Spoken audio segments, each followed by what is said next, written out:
Mesdames, Messieurs, bonjour et bienvenue à kunafoni.com. Aujourd'hui, nous accueillons Yessa Maké, qui est candidat à l'élection présidentielle du 29 juillet prochain. Yessa Maké, bonjour. Bonjour. Est-ce qu'on peut savoir qui est Yessa Maké? Yessa Maké, maire de Wole-Sebougou. Yessa Maké, agent de développement. Yessa Maké, ambassadeur du Mali en Inde. Et Yessa Maké, aujourd'hui candidat à l'élection présidentielle du Mali. Yessa Maké, pour le Malien, ce que j'aimerais que les gens retiennent de Yessa Maké, c'est que j'aime ce pays. Et je ne l'affirme pas. J'agis avec des actions concrètes pour non seulement prouver mon amour pour ma patrie, mais particulièrement pour retourner ce que ce pays a fait pour moi. Alors pourquoi vous voulez être candidat aux prochaines élections présidentielles? Je veux être candidat parce que j'ai des solutions idoines aux problèmes que connaît le pays. Je suis candidat parce que les leaders que nous avons connus ces 30 dernières années n'ont pas tenu les promesses. Promesses de stabilité, promesses d'emploi décent pour la jeunesse, promesses d'une meilleure éducation pour nos enfants, promesses d'accès aux soins de santé de qualité, promesses d'équipement agricole pour nos agriculteurs. Ils ont failli pratiquement sur tous les plans. Le Mali est instable aujourd'hui. Le Mali ne parvient plus à transformer, ne parvient même pas à transformer nos produits agricoles. Le Mali n'est pas condamné à cette mauvaise gouvernance. C'est pourquoi, fort des études de politique publique, l'expérience internationale et l'expérience locale que j'ai acquise, je voudrais mettre à la disposition de mon pays un leadership centré sur le Malien, qui met le grand peuple malien au centre et au devant de toutes les politiques publiques pour le développement et la stabilité de ce pays. D'accord. Alors, la jeunesse malienne, on le sait, représente 65% de la population, ce qui n'est pas négligeable du tout. Quels sont vos projets justement à l'endroit de cette jeunesse-là? La jeunesse est un atout. Ce n'est pas une chance, c'est un atout. Souvent, on entend des responsables politiques étrangers et nationaux dire que le Mali est confronté à la charge de la jeunesse. Cela dénote d'une vision limitée de ces leaders. Aujourd'hui, c'est un handicap dans d'autres pays d'avoir une population vieillissante. Nous avons une population très jeune. Nous ne parvenons pas à former cette jeunesse pour contribuer à la richesse du monde. Plutôt, nous préparons cette jeunesse-là à être vulnérable à l'extrémisme, à être vulnérable à tout court. Et c'est cela qu'il faut changer en formant nos jeunes. Il est connu de nous tous que la majorité des jeunes qui n'ont pas d'emploi au Mali sont des jeunes qui n'ont pas de diplôme. Ceux qui ont des diplômes aussi chôment, mais ne constituent pas la majorité des chômeurs. Il faut avoir un plan agressif de formation adéquat pour que ces jeunes-là puissent avoir accès à des emplois décents, que ce soit dans la métallurgie, que ce soit dans la menuiserie, que ce soit dans l'agriculture, la transformation. Il faut que ces jeunes-là deviennent productifs. Au Mali, aujourd'hui, nous manquons de cette vision. La formation, l'octroi de l'emploi, parce que la jeunesse doit s'épanouir.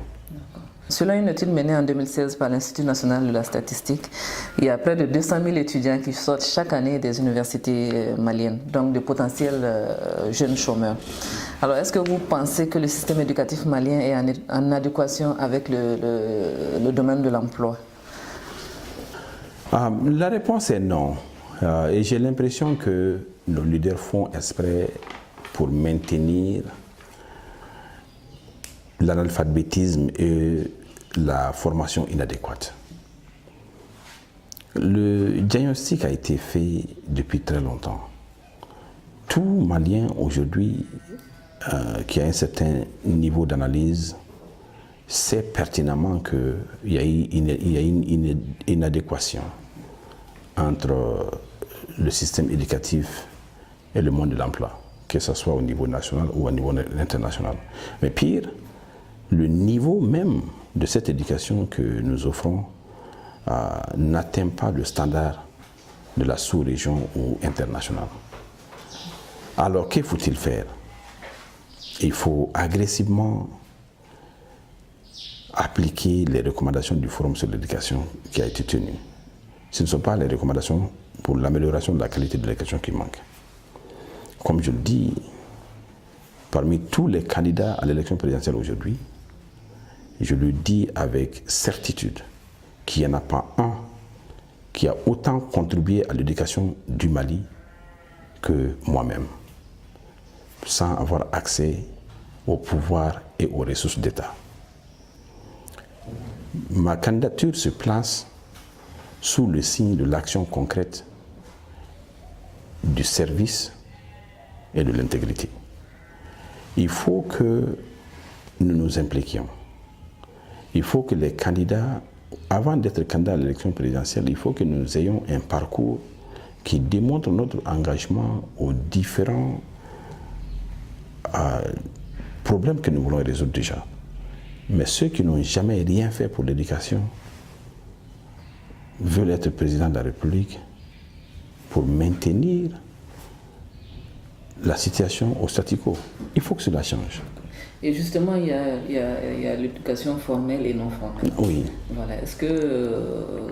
Comment est-ce que vous envisagez cela? C'est parce que les chômeurs, ce ne sont pas seulement que dans ceux qui ont forcément été à l'école? Non, l'éducation informelle est une nécessité au Mali aujourd'hui.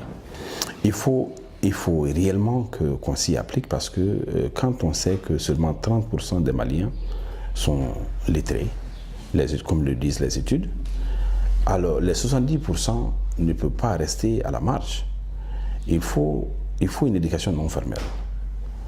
Il faut faire en sorte que cette éducation non formelle puisse compenser les laissés pour compte. Elle est aussi importante.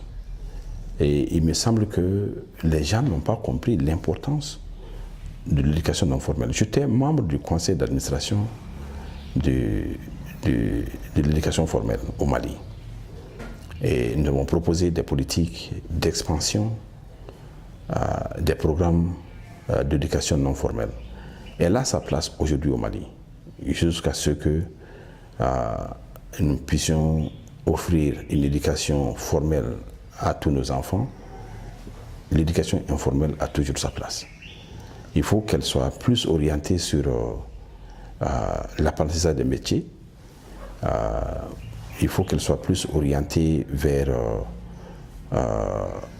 l'offre de l'emploi qui existe, notamment la menuiserie, l'agriculture, bien entendu, et d'autres métiers. Alors maintenant, parlons des femmes. Donc les femmes aussi ne sont pas du tout négligeables. Et vous disiez tantôt que il faut, dans votre projet de société, les femmes occupent une place importante. Absolument. Et d'autant plus qu'elles constituent au moins 50,4% de la population. Alors quels sont vos projets pour ces femmes-là quand vous serez élus? Je m'adresse aux 50,4% de l'électorat féminin que aujourd'hui nous pouvons utiliser le potentiel inexploité de la femme il faudrait qu'on libère la femme, qu'on libère le génie créateur de la femme malienne. Et cela, nous pouvons le faire par des politiques publiques, au-delà des grandes déclarations, au-delà des annonces, des effets d'annonce. Il faut réellement aller vers des politiques réelles d'intégration, de promotion et d'autonomisation de la femme. En faisant en sorte que la femme ait accès à la propriété, en faisant en sorte que la prise en charge de la femme pendant les 9 mois de la grossesse, il faut faire en sorte que la femme ait accès aux capitaux. Il faut faire en sorte que la femme elle est protégée dans la communauté. Nous ne souhaitons pas envoyer toutes les femmes travailler. Le rôle de la femme n'est pas seulement que d'aller travailler dans les bureaux ou autre. Il faut qu'on valorise le rôle de maman. Nous avons tous nos mamans. Mais aujourd'hui, on a tendance à croire qu'être femme à la maison est un handicap ou est négatif. Il faut valoriser cela. Il faut que la femme qui reste à la maison n'envie pas la femme qui va au bureau. Et tout ça, il y a des politiques d'accompagnement que nous allons mettre en œuvre en tant que président de la République pour valoriser d'abord le rôle traditionnel de mère, mais aussi pour faire en sorte que les femmes aient accès au même pied d'égalité que l'homme à la propriété, mais aussi aux prêts bancaires. Ok, donc maintenant, le Mali est actuellement confronté à de sérieux problèmes sécuritaires, aussi bien au nord, au centre, au sud, partout. Alors, quelle solution est-ce que vous voyez en fait, pour résoudre ces problèmes-là? D'autant plus que ces derniers temps, on entend beaucoup parler de conflits communautaires au niveau du centre du Mali. Voilà. Quelles sont les solutions Les solutions, c'est tout ce qu'on a dit. Il faut d'abord assurer les Maliens que celui que nous allons choisir comme président a un leadership vertueux, qu'il est engagé pour l'intérêt supérieur de la nation. Il est important que les jeunes puissent bénéficier de la générosité de l'État dans le sens de la création d'emplois décents. Il est essentiel aussi que l'État renforce sa capacité de protection par l'armée. Aujourd'hui, parce que les besoins fondamentaux des populations ne sont pas satisfaits, que les gens se replient sur leur identité, les gens se replient sur leur communauté pour trouver des solutions et combler le vide laissé par l'État. C'est ce qui se passe au Mali aujourd'hui. Bientôt ce sera au sud, bientôt ce sera à l'ouest, si on y prend garde. C'est pourquoi je viens proposer ma solution au peuple malien pour endiguer ce fléau qui gangrène toutes les parties de ce pays. Et j'ai pris la promesse ferme que si je suis président et je ne parviens pas à tenir un conseil des ministres à Kidal en 3 ans, je démissionne. Je souhaite le faire en 1 année, en 2 ans. Mais si en 3 ans, je ne parviens pas à tenir un conseil des ministres à Kidal, je démissionne absolument. Et chaque candidat doit prendre ce serment. Alors pour terminer, notre dernière question.